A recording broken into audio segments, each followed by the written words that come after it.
Jeep మాట్లాడుకొని 6 temples అన్ని పోతున్నాం అనమాట. ఈచ్ పర్సన్ 200 అనమాట. మొత్తం మాకు 1000 రూపీస్ అయింది మేము 5 మెంబర్స్ ఉన్నందుకు. పోయేటప్పుడు మాకైతే బయట మంచి మంచి వ్యూ అనిపించింది. మమ్మల్ని అయితే ఫస్ట్ పాపనాశికి అయితే తీసుకొచ్చిర్రు. అండ్ ఇక్కడ మస్తు కోతులు ఉన్నాయి, కానీ ఆ కోతులు ఏమన్నాయి మనల్ని. పాపనాశి ఎందుకు వస్తారంటే ఇక్కడ తానాలు చేసిన పాపాలన్నీ పోతాయి అని నమ్ముతారు ఇక్కడ. సెకండ్ మేమైతే ఆకాశగంగా కాడికి అయితే వచ్చేసినాం.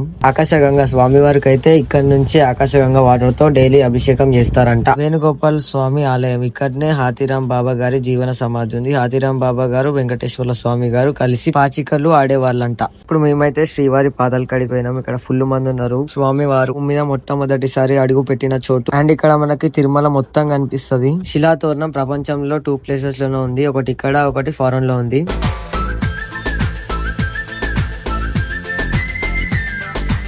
అండ్ ఇక్కడ మనకి చూడడానికి నెమలీలు కూడా ఉంటాయి. లాస్ట్ వచ్చేసి చక్రతీర్థం. చక్రతీర్థం అంటే విష్ణుదేవుని సుదర్శన చక్రం ఆయుధం